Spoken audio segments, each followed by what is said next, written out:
الحمدللہ نحمدہ ونستعینہ ونستغفرہ ونؤمن بہ ونتوکل علیہ ونعوذ باللہ من شرور انفسنا ومن سیئات اعمالنا من یہدہ اللہ فلا مضل لہ ومن یضللہ فلا ہادی لہ ونشہد ان لا الہ الا اللہ وحدہ لا شریک لہ ونشہد ان محمدا عبدہ ورسولہ اما بعد فاعوذ باللہ من الشیطان الرجیم بسم اللہ الرحمن الرحیم رضی اللہ عنہم ورضوا عنہ صدق اللہ العلی العظیم وصدق رسولہ النبی الکریم ونحن على ذلك لمن الشاہدین والشاکرین والحمد للہ رب العالمین۔ معزز سامعین محترم، بزرگوں، دوستوں، بھائیوں، ہم سفر ساتھیوں، میں نے آپ کے سامنے اللہ رب العزت کی لا ریب بے عیب کتاب کے اندر سے ایک آیت کریمہ کی تلاوت کی ہے۔ اللہ رب العزت کی بارگاہ میں دعا ہے کہ اللہ رب العزت مجھے اس آیت کے بارے میں حق سچ بیان کرنے کی توفیق عطا فرمائے۔ میرے بھائیوں، صحابہ اکرام رضوان اللہ تعالی علیہم اجمعین کی شان ایک سے ایک کی بڑھ کر ہے۔ جیسا کہ دنیا کے اندر ہم لوگ ایک دوسرے سے مال کمانے میں آگے نکلتے ہیں، ہماری کوشش یہ ہوتی ہے کہ بھائی فلاں بن فلاں کے پاس اتنی مال و دولت ہے، گاڑی ہے، بنگلہ ہے، ہمارے پاس اس سے زیادہ ہونا چاہیے۔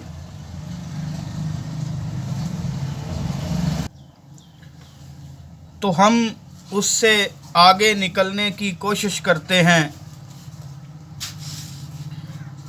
ہمارا مقصد، ہمارا ذہن یہ ہوتا ہے کہ اس بھائی کے پاس اتنی مال و دولت ہے، ہمارے پاس اس سے زیادہ ہونی چاہیے۔ ہم دن رات اپنے بیوی بچوں کو بھول جاتے ہیں، ماں باپ کو بھول جاتے ہیں، دنیا کمانے کی لگن میں ہم مصروف رہتے ہیں، دن بھی محنت کرتے ہیں، رات بھی محنت کرتے ہیں۔ تو میرے بھائیوں، یہ جو صحابہ اکرام رضوان اللہ تعالی علیہم اجمعین تھے نا، یہ ایک دوسرے سے مال کمانے میں آگے نکلنے کی کوشش نہیں کرتے تھے، یہ ایک دوسرے سے نیکیاں کمانے میں آگے نکلنے کی کوشش کرتے تھے۔ ذرا کہہ دیں سبحان اللہ، سبحان اللہ۔ تو میں آج اس شخصیت کی بات کرنے لگا ہوں جس کے بارے میں میرے پاک پیغمبر نے کہا ہے کہ انت لسان من اللہ، عمر تو اللہ کی زبان ہے، تو بولتا ہے تو اللہ رب العزت تیرے بولنے کو قرآن بنا دیتا ہے۔ سبحان اللہ۔ تو بولتا بعد میں ہے، قرآن کے الفاظ پہلے آ جاتے ہیں۔ تو حضرت عمر فاروق کا ایک چھوٹا سا واقعہ آپ کے سامنے پیش کرتا ہوں۔ سیدنا عمر فاروق آپ کے پیچھے کھڑے ہوئے ہیں، آپ صلی اللہ علیہ وسلم جنازہ پڑھانے لگے ہیں۔ سیدنا عمر بولے یا رسول اللہ، آپ جس کا جنازہ پڑھانے لگے ہیں یہ تو منافق ہے، اسلام کو اس کی وجہ سے بہت بڑا نقصان ہوا ہے۔ پیارے پیغمبر نے کہا ہے عمر خاموش ہو جا، تو بولتا ہے رب قرآن بھیج دیتا ہے، 2 منٹ خاموش رہ, مجھے اس کا جنازہ پڑھا لینے دے, ہو سکتا ہے اس کی بخشش ہو جائے. عمر بولا اللہ نے قرآن بنا کر بھیج دیا, پیارے پیغمبر, استغفر لہم او لا تستغفر لہم ان تستغفر لہم 70 مرتن فلن یغفر اللہ لہم. اے میرا پیارا پیغمبر, تو اس کے لیے استغفار کر یا نہ کر,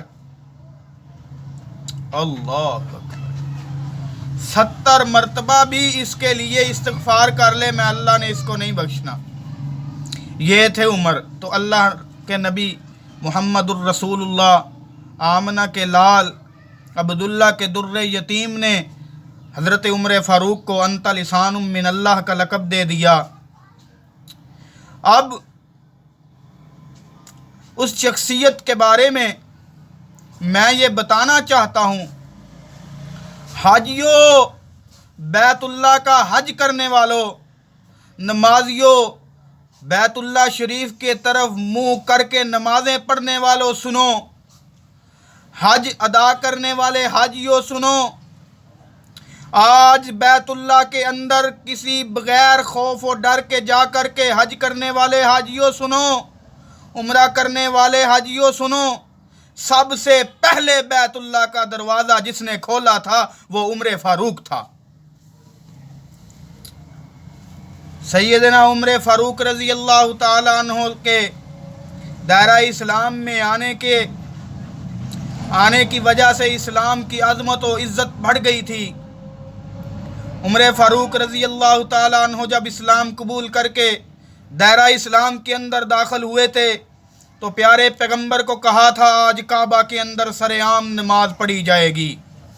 آج عمر دیکھے گا کون نماز پڑھنے سے روکتا ہے. عمر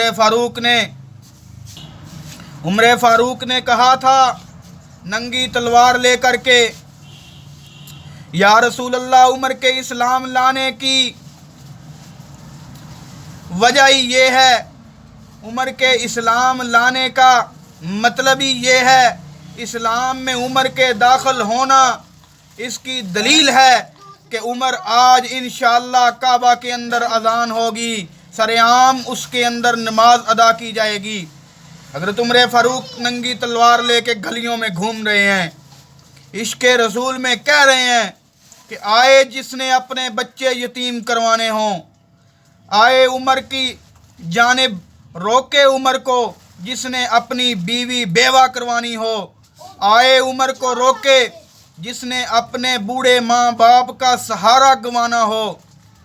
اللہ اکبر کبیرہ. عمر فاروق نے کہا کہ جو بھی آج میرے راستے میں آیا اسلام کو روکنے کے لیے تو میں عمر اس کا سر دھڑ سے جدا کر دوں گا, کیونکہ عمر کے اسلام لانے سے اسلام کی عظمت بھی بڑی ہے. اور باقی کسی نے پوچھا حضرت, جملہ قابل غور ہے, کسی نے پوچھا حضرت عمر میں اور باقی صحابہ میں کیا فرق ہے؟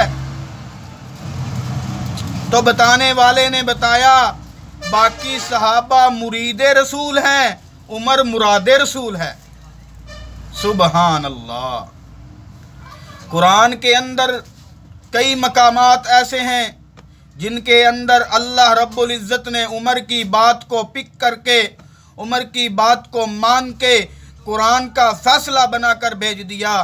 عمر رضی اللہ تعالیٰ عنہ نے اپنے نبی سے کہا یا رسول اللہ امہات المومنین گھر کے اندر جب ہوتی ہیں تو کوئی صحابی ان کے پاس نامحرم جاتا ہے تو وہ پردہ اختیار نہیں کرتی, لہذا یہ حکم ہونا چاہیے, ہیں تو وہ ہماری مائیں ہی لیکن پھر بھی یہ پردے کا حکم جاری ہونا چاہیے. اللہ رب العزت نے اسی وقت قرآن بنا کر بھیج دیا. میرے بھائیوں, اللہ رب العزت نے کہا یا ایھا النبی قل لازواجک وبناتک ونساء المؤمنین یدنین علیہن من جلابیبہن.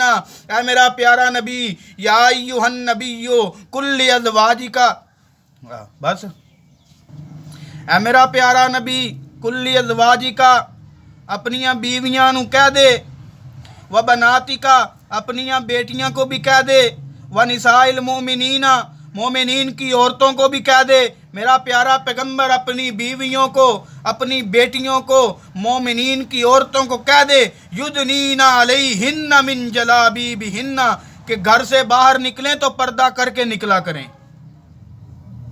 میرے بھائیوں، حضرت عمر فاروق رضی اللہ تعالی عنہ کی زبان کو اللہ کے نبی نے کہا کہ اے عمر تو اللہ کی زبان بولتا ہے، جب تو کوئی مشورہ دین کے اندر دیتا ہے اللہ تیری رائے کو قبول فرما کے قرآن بھیج دیتا ہے۔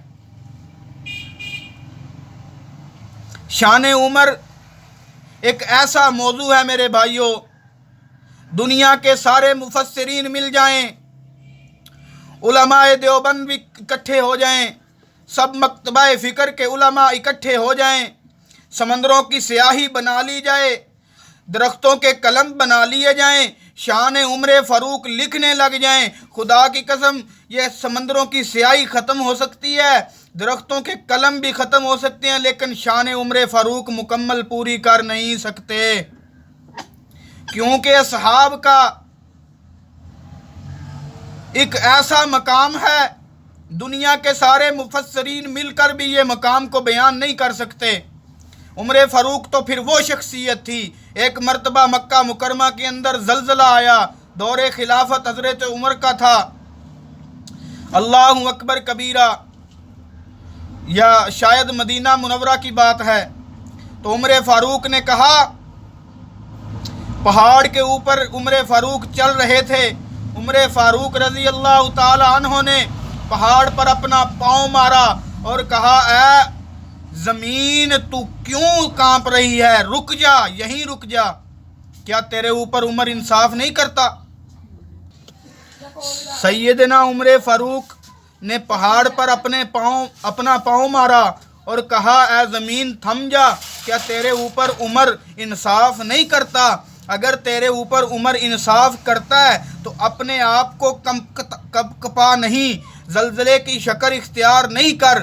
وہ زمین اسی وقت رک گئی۔ میرے بھائیو، عمر ایسی شخصیت تھی، ایک دریا تھا، اس کے اندر ہر سال کے بعد ایک نوجوان لڑکی کا خون ڈالا جاتا تھا، ایک نوجوان لڑکی کی قربانی دی جاتی تھی، تب وہ اپنے پانی کے ساتھ رواں دواں ہوا کرتا تھا۔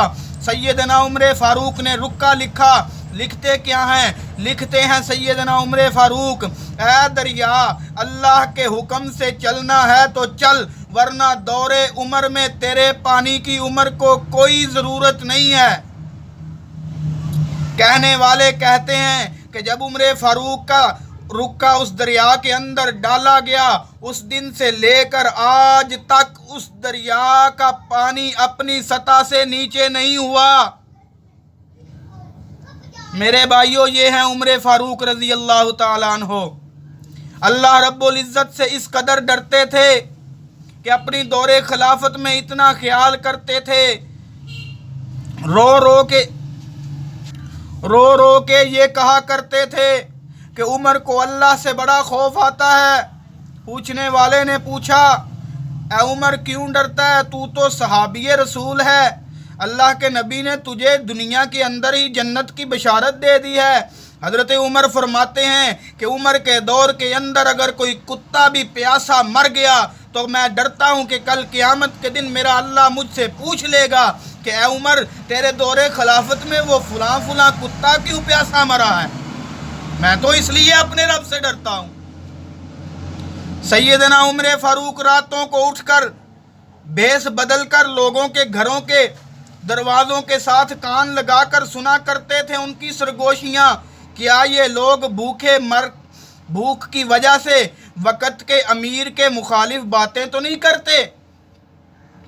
ایک دن عمر فاروق نے دیکھا ایک عورت نے ہانڈی جو ہے برتن کے اندر تھوڑی سی چیزیں آگ کے اوپر رکھی ہوئی ہیں، اپنے بیٹوں کو کہہ رہی ہے کہ اے میرے بیٹو سونا مت، میں تمہارے لیے کوئی چیز پکا رہی ہوں، لہذا کھا کر سونا۔ سیدنا عمر فاروق نے دیکھا، سن رہے ہیں باہر کھڑے ہو کر، اس نے اس برتن کے اندر تھوڑے سے کنکریاں ڈال کر پانی کے اندر آگ کے اوپر رکھے ہوئے ہیں، کیونکہ گھر کے اندر کوئی چیز ہی نہیں ہے۔ آخر بچوں نے ضد کر دی کہ ماں ابھی تک کوئی چیز تیار کیوں نہیں ہوئی؟ تو ماں نے کہا پتہ نہیں کس کا دور خلافت آ گیا ہے، ہم بھوکے مر رہے ہیں، امیر اپنا جو ہے ہمارے خلیفہ کو ہمارے بارے میں پتہ نہیں ہے۔ اللہ اکبر کبیرہ۔ عمر فاروق اندر گئے، اس عورت کو کہا اے میری بہن کل عمر کے دربار میں آنا، عمر تجھے کھانے کے لیے کچھ اشیاء دے گا۔ وہ عورت، کیونکہ عمر نے بھیس بدلا ہوا تھا، خدا سے ڈرتے تھے، وہ عورت کل جب عمر فاروق کے دربار میں گئی تو حضرت عمر فاروق نے اس کو اناج دیا، کھانے کا سامان دیا اور کہا اے میری بہن جب یہ ختم ہو جائے پھر تو عمر کے دربار میں آ جایا کر اور اپنے کھانے کا سامان لے کر جایا کر۔ اس عورت نے عمر کو پہچان لیا۔ عمر اس لیے اپنی دور خلافت میں اپنے جو ہے رعایا کا اتنا خیال کرتے تھے کہ میری دور خلافت میں مجھ سے کوئی ایسا کام نہ ہو جائے کہ کل قیامت کے دن مجھے اللہ کے سامنے شرمندگی کا اظہار کرنا پڑے۔ سیدنا عمر فاروق وہ شخصیت ہے جس کو دیکھ کر، جاتے ہوئے کو دیکھ کر ہمارا تو پیچھا شیطان چھوڑتا ہی نہیں ہے نا، ہمیں تو شیطان گمراہ کرنے میں ایک منٹ بھی نہیں لگاتا۔ سیدنا عمر فاروق وہ شخصیت ہیں جس کو دیکھ کر شیطان بھی گلی بدل لیا کرتا تھا۔ میرے بھائیوں سنو، سیدنا عمر فاروق کی فضیلت کو بیان کرنے لگ جاؤں تو رات بھی تھوڑی ہے، میرا علم ختم ہو جائے گا، لیکن شان سیدنا عمر فاروق میں بیان نہیں کر پاؤں گا۔ میرے عمر کی اتنی شان ہے میں تھک جاؤں گا، پر عمر کی شان مکمل مجھ سے بیان نہیں ہوگی۔ لہذا اللہ رب العزت کی بارگاہ میں دعا ہے کہ اللہ رب العزت مجھ سمیت آپ سب سامعین سننے والوں کو سیدنا عمر فاروق کی زندگی کے بارے میں جو ہے زندگی کے بارے میں اپنی زندگی اس کے مطابق بنا کر چلنے کی توفیق عطا فرمائے، اور ہم سب کو اللہ رب العزت 5 وقت کا نمازی بنائے، ہم سب کا اللہ رب العزت حامی و ناصر ہو۔ وآخر دعوانا ان الحمدللہ رب العالمین۔